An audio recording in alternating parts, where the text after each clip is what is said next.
শিক্ষাৰ্থীসকল আজি মই তোমালোকক সংহতি পাঠটোৰ সংহতিৰ অন্তৰ ডিফাৰেন্স অফ সেটস তাৰ বিষয়ে ক'বলৈ লৈছোঁ। এতিয়া সংহতিৰ অন্তৰ কাক বোলে? যে যদি এ আৰু বি দুটা সংহতি হয় তেন্তে সংহতি এত থকা কিন্তু বিত নথকা মৌলবোৰেৰে গঠিত সংহতিটোক এ আৰু বিৰ অন্তৰ বা এৰ পৰা বিৰ অন্তৰ বোলা হয়। তাৰ মানে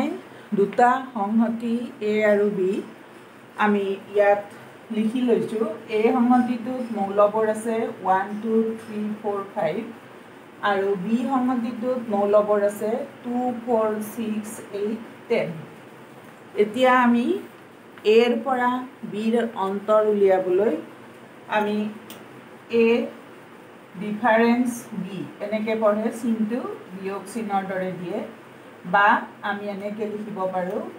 এ ডিফাৰেন্স বি, এনেকৈ অব্লিক দিও লিখে। এতিয়া এইটো হ'ব এ ডিফাৰেন্স বি বা এ ডিফাৰেন্স বি, এই চিনটো দিলে এইটো এৰ পৰা বিৰ অন্তৰ, মানে এত থকা কিন্তু বিত নথকা মৌলবোৰেৰে গঠিত সংহতিটোক এৰ পৰা বিৰ অন্তৰ বা কি বুলি কোৱা হয়, এ আৰু বিৰ অন্তৰ বুলি কোৱা হয়। গতিকে ইয়াত এ ডিফাৰেন্স বি কি হ'ব? এইটোৰ ক্ষেত্ৰত এই সংহতি দুটাৰ ক্ষেত্ৰত এ আৰু বিৰ অন্তৰ বা এৰ পৰা বিৰ অন্তৰ এ ডিফাৰেন্স বি ইকুৱেল টু হ'ব এত থকা বিত নথকা মৌল। ইয়াত 1 মৌলটো এত আছে, বিত নাই, গতিকে 1টো ইয়াত থাকিব।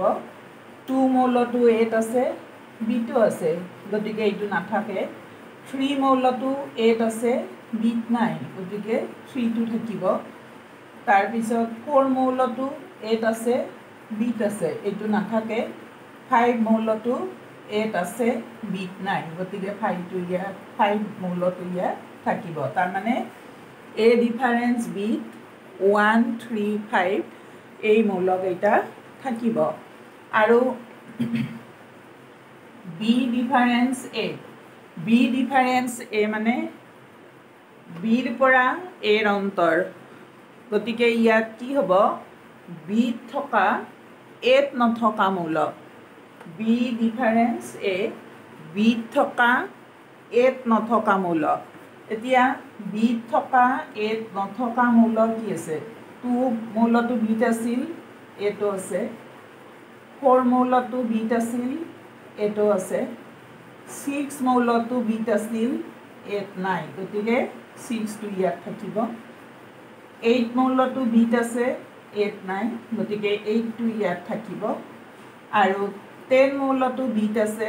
এত নাই, 10টো ইয়াত থাকিব। গতিকে আমি এ ডিফাৰেন্স বি আৰু বি ডিফাৰেন্স এ পালোঁ। আৰু ইয়াৰ পৰা আমি কি দেখিলোঁ? চোৱা, আমি এ আৰু বি সংহতি দুয়োটাৰ ক্ষেত্ৰতে, অৰ্থাৎ এ ডিফাৰেন্স বি উলিয়াওঁতে এ আৰু বি সংহতিত যি মৌল লৈছিলোঁ, বি ডিফাৰেন্স এ উলিয়াওঁতেও এ আৰু বি সংহতি দুটা আমাৰ একেই আছে। কিন্তু আমি দেখিছোঁ ইয়াত এ ডিফাৰেন্স বি আৰু বি ডিফাৰেন্স এ সমান নহয়। তাৰমানে আমি বুজি পালোঁ যে A difference B not equal to B difference A. ইয়াত মানে যিহেতু আমি এটা উদাহৰণ পালোঁ, তাৰমানে এ ডিফাৰেন্স বি আৰু বি ডিফাৰেন্স এ সদায় সমান নহয় বুলি আমি গম পালোঁ। তাৰপিছত এতিয়া ভেন চিত্ৰৰ সহায়ত এই এ ডিফাৰেন্স বি আৰু বি ডিফাৰেন্স এ কিদৰে বুজোৱা হয়, যে ভেন চিত্ৰৰ সহায়ত মই এইটো এটা সংহতি ল'লোঁ এ, আৰু আন এটা সংহতি এইটো ল'লোঁ বি। এতিয়া এ ডিফাৰেন্স বি মানে এত থকা বিত নথকা অংশ হ'ব, কাৰণ এত থকা বিত নথকা অংশখিনি মৌলৰে গঠিত সংহতিটোকেই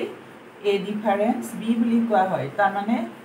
এই আচ্ছাদিত অংশখিনিয়ে কি বুজাব এ ডিফাৰেঞ্চ বি বুজাব কাৰণ এই অংশখিনি এ সংহতিটোত আছে কিন্তু বিটোত নাই এই অংশখিনি বিটো আছে যে গতিকে এইখিনি নহয় গতিকে এ ডিফাৰেঞ্চ বি হ'ব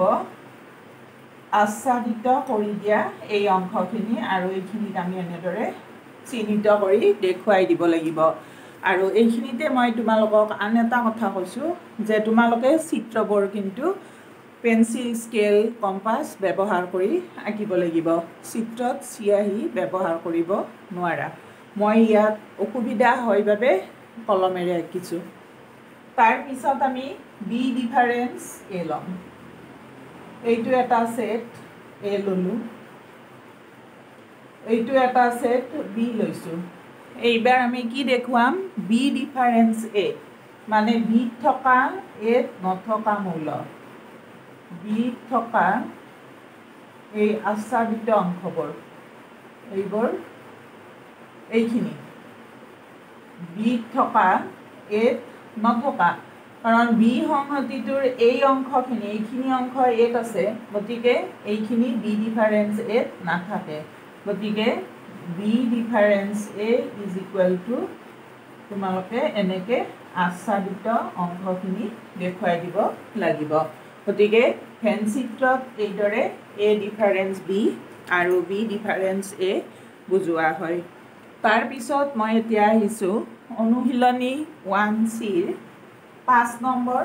অংকটোলৈ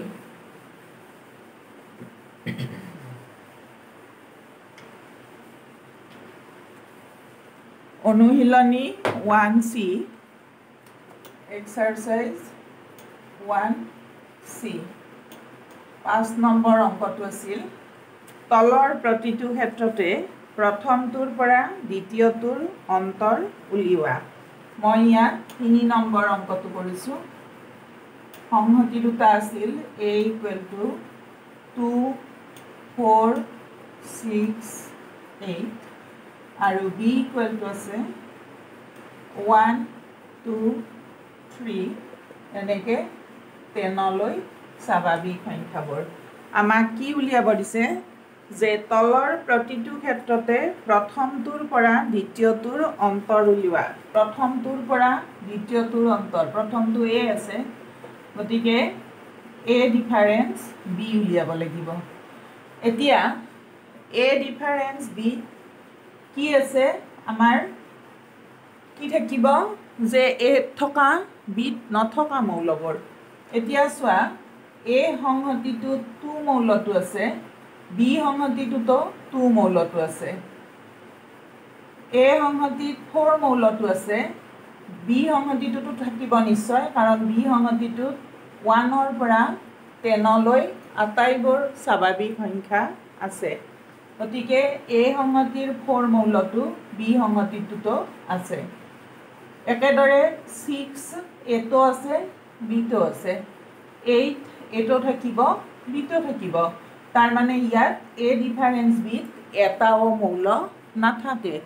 আৰু এটাও মৌল নাথাকিলে এইটো কি কোৱা হয় ৰিক্ত সংহতি বুলি কোৱা হয় এনেকেও লিখিব পাৰা বন্ধনীটো দি পেলাই মাজত খালি ঠাই এৰি নাইবা ঠাইৰে ৰিক্ত সংহতি বুজোৱা হয় এনেদৰেও লিখিব পাৰিবা তাৰ পিছত 4 নম্বৰ প্ৰশ্নটো কৰিছো 4 নম্বৰটোত আছিল a equal to x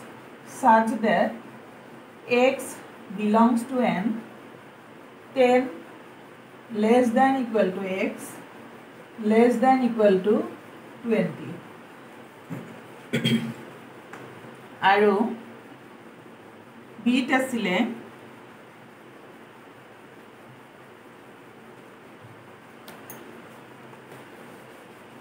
এতিয়া প্ৰথমতে মই a সেটটো লিখি লওঁ a কি আছে a equal to x such that যাতে x belongs to n মানে x স্বাভাৱিক সংখ্যা হ'ব লাগিব belongs to n n মানে স্বাভাৱিক সংখ্যাৰ সংহতি আৰু x কি হ'ব লাগিব 10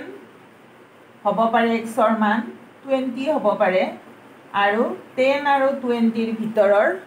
আটাইবোৰ স্বাভাৱিক সংখ্যা হ'ব পাৰে তাৰ মানে xৰ মান কি হ'ব পাৰে ইয়াত 10 11 12 13 এনেকৈ গৈ 20 লৈ স্বাভাৱিক সংখ্যাবোৰ হ'ব পাৰে কাৰণ আমাক কৈছে a = x such that x belongs to n x স্বাভাৱিক সংখ্যা আৰু 10 <= x <= 20 যে xৰ মান 10ৰ পৰা 20 লৈ হ'ব গতিকে আমি ইয়াত লিখিম 10 11 12 13 14 15 16 17 18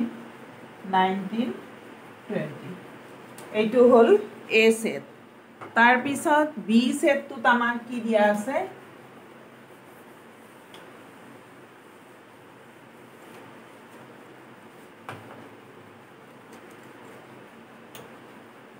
B টোত আমাক দিয়া আছে x such that x belongs to z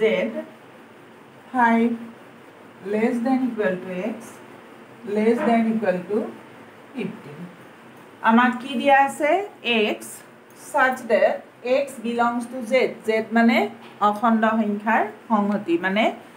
x অখণ্ড সংখ্যা হ'ব আৰু কি হ'ব 5 <=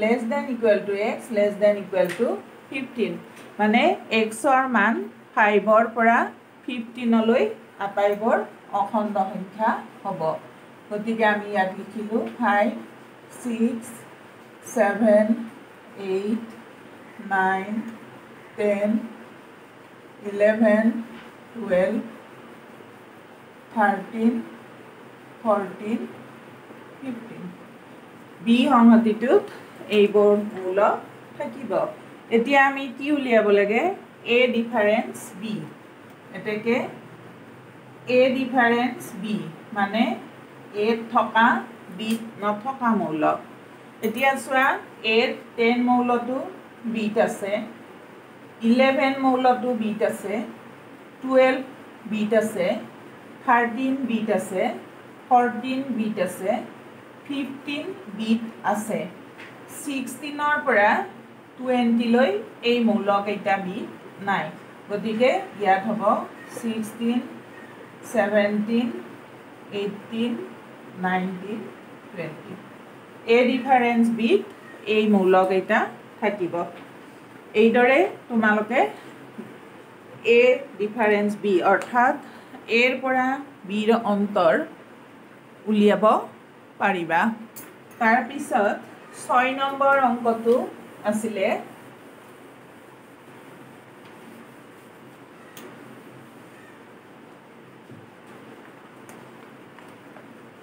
6 নম্বৰ অংকটোত আমাক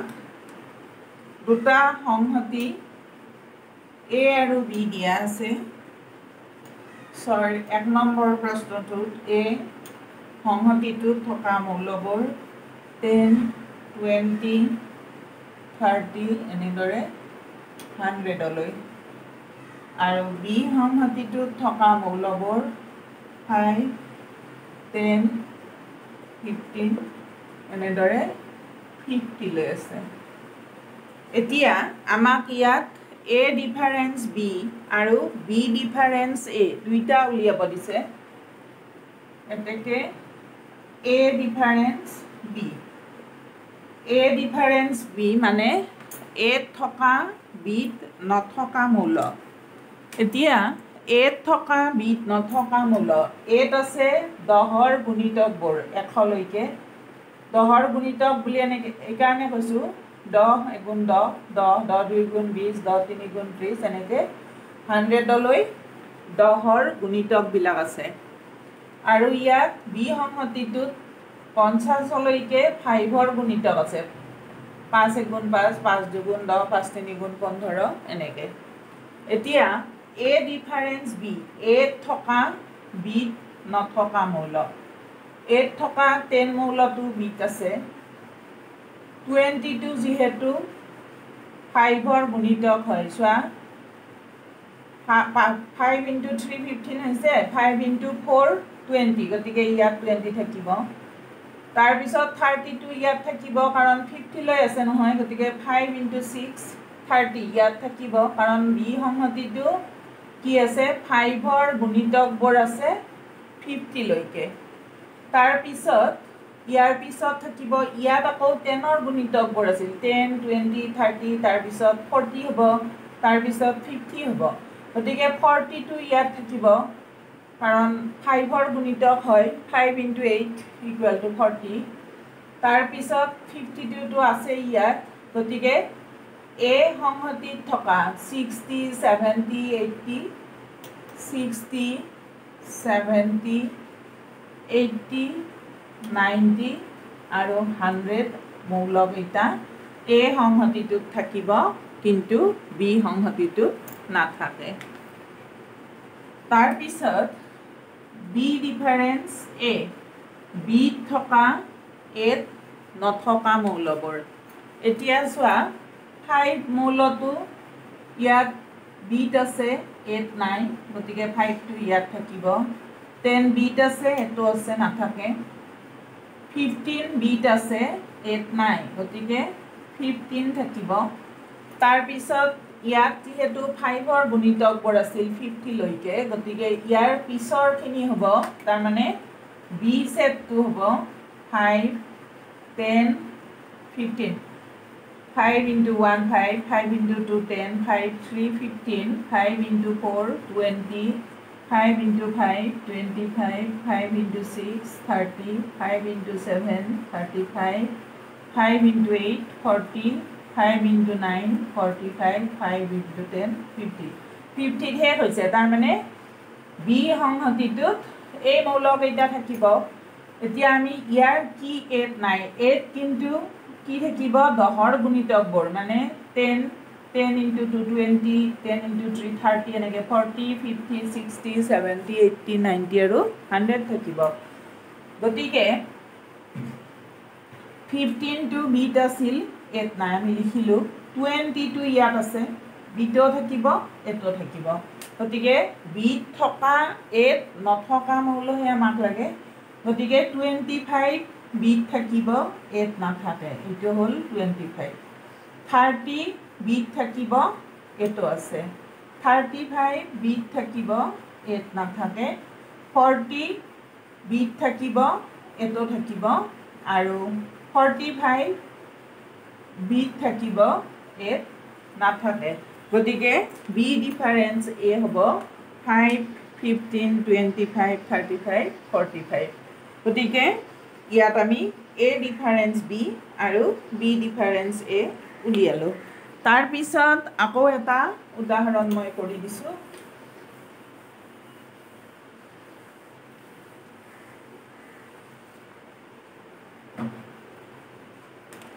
3 নম্বৰ অংকটো আছিল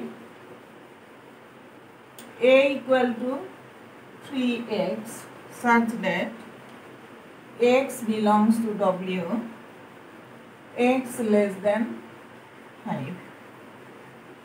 এতিয়া a সংহতিটো দিয়া আছে 3x তাৰ মানে ইয়াত 3x মৌলবোৰ থাকিব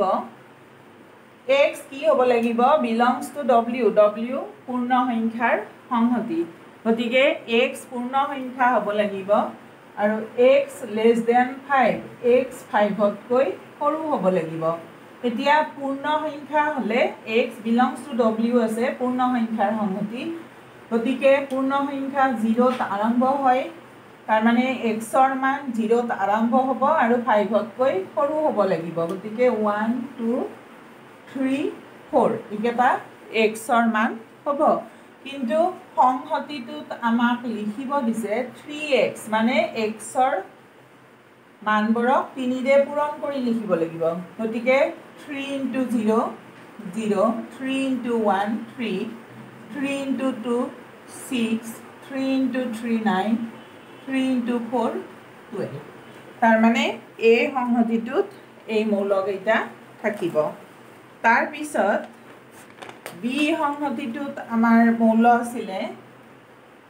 বি সংহতিটো দিয়া আছে 4x such that x belongs to n x less than 5 মানে b সংহতিটোত 4x মৌলবৰ থাকিব য'ত x belongs to n x স্বাভাৱিক সংখ্যা আৰু x less than 5 এতিয়া x স্বাভাৱিক সংখ্যা হলে x ৰ মান 1 ত আৰম্ভ হ'ব less than 5 হলে 2 3 4 x ৰ মান এই চাৰিটা হ'ব এতিয়া আমাক ইয়াত কি থাকিব 4x মানে x ৰ 4 গুণ গতিকে 4 into 1 4 4 into 2 8 4 into 3 12 4 into 4 16 এই মৌলকেইটা ইয়াত থাকিব এতিয়া আমি কি উলিয়াব লাগিব a ডিফাৰেন্স b a থকা b নথকা মৌল a থকা 0 মৌলটো b নাই 3 মৌলটো a আছে b নাই 6 মৌলটো a আছে b নাই 9 মৌলটো a আছে b নাই 12 মৌলটো a আছে b টো আছে গতিকে আমি এটো নিলিখো তাৰ মানে a ডিফাৰেন্স b থাকিব 0 3 6 9 এই মৌলকেইটা তাৰ পিছত b ডিফাৰেন্স a b থকা a নথকা মৌল এতিয়া চোৱা b 4 মৌলটো আছে a নাই গতিকে 4 থাকিব 8 b আছে 8 নাই গতিকে 8 থাকিব তাৰ পিছত 12 b আছে এটো আছে নাথাকে 16 b আছে 8 নাই গতিকে 16 ইয়াত থাকিব গতিকে আমি এইদৰে a ডিফাৰেন্স b আৰু b ডিফাৰেন্স a উলিয়াব শিকিলো এতিয়া বাকি থকা অংককেইটা 5 নম্বৰ আৰু 6 নম্বৰৰ তোমালোকে নিজে কৰিবা আৰু এইখিনি কথা ইতিমধ্যে মই pdf ফাইলটো লগত লিখি pdf-ত লিখা আছে মই ভিডিঅ'টোত সংযুক্ত কৰি দিম আজি ইমানতে এৰিলো ধন্যবাদ